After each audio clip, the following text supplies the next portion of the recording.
Gálatas capítulo 2. Depois de 14 anos, subi novamente a Jerusalém, dessa vez com Barnabé. Levei Tito comigo. Fui para lá por causa de uma revelação e lhes expus as boas novas que anuncio entre os gentios. Eu o fiz, porém, em particular aos líderes reconhecidos. Procedi dessa forma por temer que o trabalho atual ou os anteriores pudessem ter sido em vão. Entretanto, eles não forçaram meu companheiro de viagem gentio, Tito, a passar pela Brit Milá, que é a circuncisão. De fato, a questão foi levantada porque alguns homens que se fazem passar por irmãos se infiltraram em nosso meio. Eles vieram às ocultas para espionar a liberdade que temos no Messias Yeshua e poderem nos escravizar. Nem por um minuto nos submetemos a eles, para que a verdade das boas novas pudesse ser preservada entre vocês. 6. Além do mais, aqueles que eram líderes reconhecidos, o que eram então não fez diferença para mim. Deus não julga a aparência exterior. Não me acrescentaram nada. Ao contrário, reconheceram que a mim haviam sido confiadas as boas novas aos incircuncisos, assim como a Kefa aos circuncisos, ou a Pedro aos circuncisos. Pois aquele que opera por meio de Pedro, de Kefa, tornando-o emissário aos circuncisos, também atuou por meu intermédio, tornando-me emissário aos gentios. Por isso, reconhecendo a graça que me fora concedida, Yaakov, que é Tiago, Kefa, que é Pedro, e Yohanan, que é João, tidos por colunas da comunidade, estenderam a mim e a Barnabé a mão direita da comunhão, para que pudéssemos nos dirigir aos gentios, e eles aos circuncisos. Pediram apenas que nos lembrássemos dos pobres, do que nunca me poupei de fazer. Além disso, quando Kefa, Pedro, veio a Antioquia, eu me opus publicamente a ele, porque estava agindo de forma errada.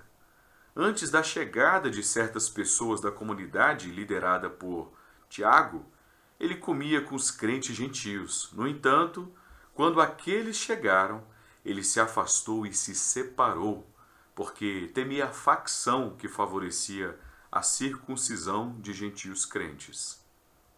Os outros crentes judeus se uniram a ele nessa hipocrisia, de modo que até Barnabé foi levado por essa dissimulação. Quando vi que não estavam andando de acordo com a verdade das boas novas, declarei a Pedro diante de todos: se você, um judeu, vive como Goi, que é como o gentio, como é que está na versão? Versículo de número 14. Isso. Se você, como judeu, vive como gentio e não como judeu, por que está forçando os gentios a viverem como judeus? Somos judeus por nascimento e não gentios pecadores. E mesmo assim, percebemos que a pessoa não é declarada justa por Deus com base na guarda legalista dos mandamentos da Torá, mas pela fidelidade decorrente da confiança no Messias Yeshua. Vou ler de novo esse versículo 15. Somos judeus por nascimento e não goim pecadores, que no caso aqui, pecadores entre os gentios, na versão de vocês. E não gentios pecadores.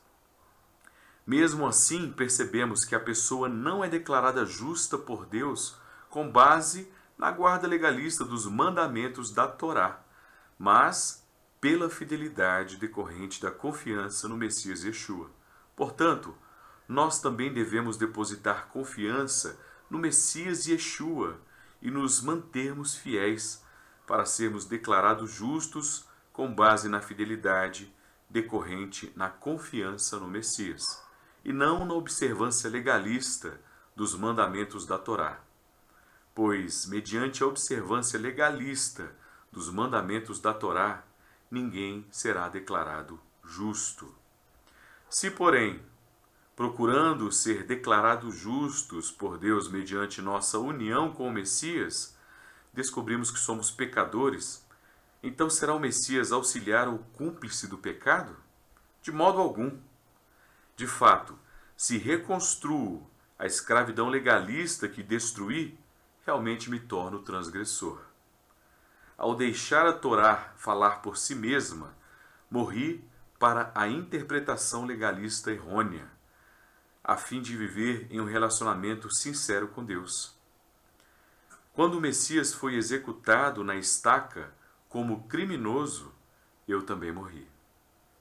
Para que meu ego orgulhoso não viva mais.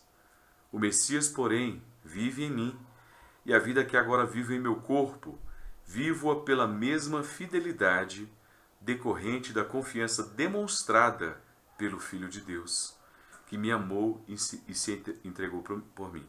Novamente, hein? Só esse trecho do versículo 20. O Messias, porém, vive em mim, e a vida que agora vivo em meu corpo, vivo-a pela mesma fidelidade decorrente da confiança demonstrada pelo Filho de Deus, que me amou e se entregou por mim. Não rejeito o dom gracioso de Deus, porque se o caminho para a obtenção da justiça decorrer do legalismo, então a morte do Messias terá sido inútil.